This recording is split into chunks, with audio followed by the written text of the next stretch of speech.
และสุดท้ายนี้เนาะอยากให้สนแบ่งปันเทคนิคการเรียนภาษาอังกฤษตั้งแต่เอาเป็นในชีวิตประจำวันของสนก็ได้ว่าตั้งแต่เช้าจนฮอดแรงหมายความว่าตั้งแต่จักโมงอย่างนั้นนะครับควรเฮ็ดอย่างแน่แล้วก็ในอาทิตย์นั้นเขาควรเรียนอย่างแน่เอาเป็นตารางของสนก็ได้เอ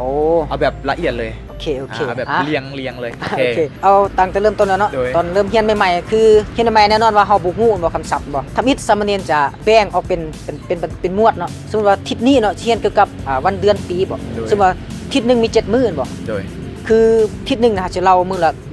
ละวันไปสมมุติว่า Monday Tuesday Wednesday บ่ Thursday Friday Saturday and Sunday บ่วันนี้ฮอตทิศนึงปุ๊บเฮามารวมว่าโอ้ค่อยอ่านได้แล้วค่อยเขียนได้แล้วฉะนั้นอาทิตย์ต่อไปแบ่งอีกส่วนเดือนนึงมี12เดือนบ่เขาต้องแบ่งว่าจะเอา5เดือนก่อนบ่ทิศ5มื้อน่ะเอา5เดือนบ่เอาฝึกอ่านแล้วเขียนไปนำตัวนี้ขั้นแรกตัวนี้แบบใหม่ๆตอนที่ว่าเรียนใหม่ๆตัวนี้น่ะเทคนิคตัวนี้เนาะคือต้องซื้อปึ้มต้องลงทุนก่อนไปลงทุนบ่แม่นลงทุนเงินแต่ลงทุนโดยเหื่อแห้งของเฮาโดยสติปัญญาว่าทุกคนเกิดมามีความเก่งอยู่ในตายตัวแล้ว2ต้องถามตัวเองก่อนว่าหั่นแหละคือเฮาเว้าว่าต้องถามตัวเองว่าเฮาพร้อมที่จะทุ่มเทกับมันหรือบ่แล้วตัวที่3มันเขียนและอ่านแน่นอนว่าเฮาเขียนเฮาต้องอ่านบ่เฮาสิเขียนหยังก็แล้วแต่เฮาสิเขียนติดฝ้าบ่ติดห้องน้ำเชื่อว่าหลายคนใส่วิธีนี้ที่ว่าซื้อเจียเรื่องๆมาเขียนติดฝ้าเจ้าใส่เต็มห้องเลยตอนนี้เช่นเดียวกันในห้องมันเป็นเทคนิคนึงที่ว่าฝึกในการจำในการจื้อจำเพราะว่าเฮาเขียนติดใส่ปุ๊บเนาะเวลาย่างไปเขาจะอ่านบ่เฮ็ดปุ๊บอ่านปั๊บเพราะว่าการอ่านยังฝึกให้เฮาได้การหยังก็การฝึกสระนะฟ้องเสียงบ่หรือว่า pronunciation น่ะฟังแล้วเว้าตามฟังตัวนี้เฮาใส่เลยตัวนี้น่ะฟังแล้วเว้าตามคืออาจารย์เอาลงเนาะวิดีโอเนาะคือตัวอย่างว่าบัญชีเนาะคือ accountant เนาะนักบัญชีเนาะเฮาฟังปุ๊บเทื่อนึงเทื่อที่2เฮาเว้านำเลยใช่นะแบบฝึกในการเว้าเป็นสำเนียงเฮาเลยเอิ้นว่าaccent นะโอเคแล้วตัวที่4จงยายานที่จะเว้าภาษาอังกฤษ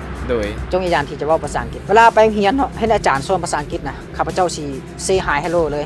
ไปนะหมู่ถามโอ้จิ๋วจะเว้าเก่งแท้แล้วลงกับอาจารย์น่ะบางครั้งอาจารย์ตอบเฮาก็ยังบ่ได้ได้บางครั้งเฮาถามเขาบางทีอาจจะบ่เข้าใจก็มีเขาอาจจะตื่นเฮาอาจจะตื่นเฮาโอ้เราว่าภาษาอังกฤษกับคนลาวเดี๋ยวอาจจะตื่นไปเลยเนาะแม่นล่ะบางทีอาจจะตื่นนั่นแหละคือว่าบ่ต้องย่านที่จะใช้ภาษาอังกฤษคือเห็นอาจารย์เอาลงนั่นแหละอยู่ Facebook ว่าจันทญานะคือเพิ่นสอนว่าบ่เพียงแต่ฮู้เท่านั้นแต่สอนให้ใช้ภาษาอังกฤษนำนะโอ้อ่านแล้วรู้สึกว่ามีในความคิดก็เลยลองมาเฮ็ดเองก็เลยเขียนเป็นทุกมื้อนี้แล้วตัวที่5คือจงอย่าหยุดพัฒนาทักษะในการใช้ภาษาอังกฤษโดยถึงจะเก่งก็ตามนั่นถึงจะเก่งก็ตามทุกคนเก่งก็ย่อมมีลดลงได้ถ้าเจ้าบ่พัฒนามันนั่นบ่ต่างกับบริษัทอีหยังก็แล้วแต่ถ้าเจ้าเฮ็ดขึ้นมาแต่เจ้าบ่พัฒนามันก็สามารถยุบลงได้แม่นบ่ความรู้ก็เช่นเดียวกันเพราะว่าภาษาอังกฤษบ่เป็นภาษาเฮาบ่เฮาสามารถเฮามีโอกาสที่จะลืมไหวแม่นบ่ดังนั้นข้าพเจ้าคือเทคนิคตัวนี้คือแบบว่ายึดพัฒนาภาษาอังกฤษเองก็คือด้วยการสร้างสิ่งใดสิ่งหนึ่งก็ได้คือการสร้างเพจบ่แม่นเพื่อพัฒนามันต่อไปให้ทุกคนไล่ๆได้เห็นนั่นแหละและสุดท้ายเนาะให้มันเว้าหลายๆให้มันเว้าหลายเว้าได้ทุกสถานที่ภาษาอังกฤษมันบ่แม้แต่ที่ก่อนเข้านอนบ่สิย่างไปทางบ่หรือว่าสิเข้าห้องน้ำเคยเว้าแต่ว่าจงพยายามเว้าให้หลายเท่าที่เจ้าจะเฮ็ดได้และสุดท้ายนี้อยากขอบใจเนาะอยากให้ทุกคนจงอดทนสู้กับมันสักวันคนที่เก่งต้องแม่นเจ้าแน่นอน